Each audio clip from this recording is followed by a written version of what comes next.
Hey everyone, welcome back to Nerd Dad Book Club. This is part 6 of our dive into Ernest Cline's Ready Player One.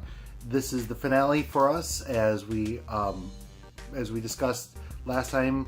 We're just going to read to the end of the book, which is all of level 3, and which is about 10 chapters worth. So you should be done with the book by now. So now I can spoil the end of the book for you. If or we can talk the ending and spoilers and all that fun stuff as well. So I'll give you again my thoughts, a question you can pose to your kid, and then talk to you about the next book that we're going to read. So just flat out, this is such a disappointment. Go back to the first video and when we first met and started talking about this, and I know this has been a theme that for the past couple of videos I've been basically just venting about this book, but I had so much optimism about what the story was going to be about because I was fascinated with the world that I was in, and the story just became the most cliche thing I've read in such a long time. I just don't get why it has such mass appeal. Is it just people's love of nostalgia? I don't know. And what I'm hoping, because I chose this book for two reasons. One, because it was so greatly requested for me to read, and had a lot of my friends wanting to know my opinion, but then also the fact that this is going to be a major motion picture in about a month and a half, even if that, and it's going to be a Steven Spielberg film. So it was one of the most talked about films at San Diego Comic-Con last year. It really comes with some great high praise, and so I was expecting. I know my expectations were kind of high at that point, but I didn't realize it was going to be that high. I just can't believe how underwhelming this book is. The big battle at the end is very cliche. Again, we're talking about people in a video game playing their video game characters, and as a book, when you're reading it and you know that, it's not that engaging. It's not like watching a Let's Play video and you're watching, even though you know it's an artificial world, you know that it's, and you know that it's somebody just playing a game. You get the visual aid. You don't have that with this book. You have to use your imagination, but the entire time that you're using your imagination in understanding the world, at the end of the day, you still know they're just playing a video game. That's all they're doing. So I didn't feel the stakes in the battles, because you knew it really wasn't their lives on the line. It was just their avatars that were on the line. Every conquest, every battle, everything, all the action that they were talking about, it didn't mean anything because it was just video game characters. And and again, it was just pop culture reference after pop culture reference after pop culture reference with no real context. The entire discovery that one of the main slogans ends up being a Schoolhouse Rock song, even though there's real no tie. I know that early in the book he talks about how Schoolhouse Rock taught him a lot when he was a kid, but he didn't, like, that big twist there really wasn't that big of a twist.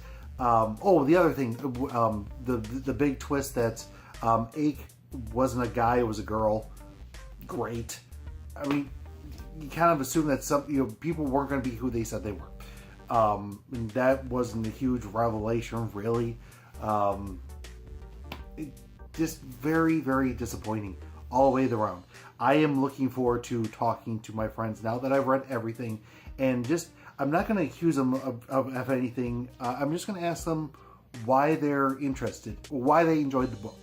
It's kind of the same way that with other books that I didn't understand why they had the mass appeal. Really, like the Twilight books, I think, are the biggest thing that I never really got into why it was as popular. Although I can kind of understand the world that in those stories, how people can find it interesting. I didn't like the writing of it and the portrayal of the characters. But I can kind of understand why some people might. This is just beyond pop culture references. There's nothing there, and it was just really disappointing. What I will say is I'm still going to go see the movie to this, just because I'm interested to see what they're going to do. And I think this is the first time in which the movie is going to be better than the book, where having the visual aid and being engrossed in that world yourself and having that separation of the visual aid will greatly benefit the story. At least that's what I'm hoping. Now, with this story, it's still, I think one of the main appeals is going to be seeing all the different pop culture things jammed together, but you still need to have interesting characters. You need to have reasons, or a story or conflict, and why characters are driven to do certain things. You still need that, which this story still very much lacks. Oh, the other big thing I'm going to vent about, the ending is so poor. It just ends with him winning the game, and Wade meets, we get to know her name is Samantha, and she looks exactly like her avatar, and they kiss and they live happily ever after. But they live happily ever after, but it's still a post-apocalyptic society that is still has survived nuclear war. There is 50% unemployment. There is global warming is still very much a huge factor. There's overpopulation. It's still a hellscape in this world, and yet they have money now, so it's all good. What a complete missed opportunity. It's just, I'm venting way too much here, and I apologize, but it's just, what's frustrating is you had so much potential at the beginning, and you do nothing with it. You just write a story about a kid that plays a video game from beginning to end. And like I called it in the second video when I talked about the prologue, how it kind of blows the ending. It would have been nice to not know that they were going to win the game. Had they not won the game and somebody else won it, that would have been interesting. If IOI would have won it, if Sorrento, which is, by the way, the villain, is the worst written villain I can remember. I can't remember the last time I read a book where the villain's so weak. But it would have been different. It would have been something. This is just cliche. Besides the pop culture references, I don't get it. It'll be an interesting movie, but yeah, we're done. This is done. I'm done with it. So the question I will pose to you to talk with your kids, really do a wrap up with them. Did they like the story? What did they like? What did they not like? And also, are they looking forward to seeing the movie of it? I'm interested to see what other people feel about this book, because yeah, I just didn't care for it at all. So it's a shame. It started off with great potential. It just never built from there. So all right, this concludes our journey into Ready Player One. But now I've got another book for you, A Wrinkle in Time. And I bring this book up because this too is going to be a movie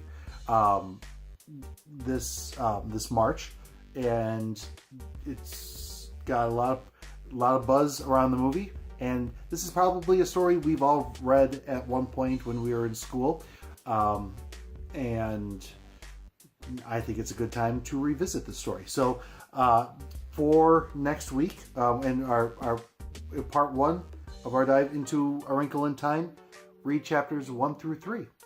So not a whole lot. The book is not very long. It's about 200 pages. So it should be a pretty quick read, and we're going to start off pretty lightly, and we'll go from there. What I remember of this book, I loved when I was a kid. I'm looking forward to revisiting this world, and we'll go from there. So thank you very much, if anything, for putting up with my venting during the past few videos. I hope that you've enjoyed this new venture that we're doing here at Nerd Dads, and I'll see you next time. Bye.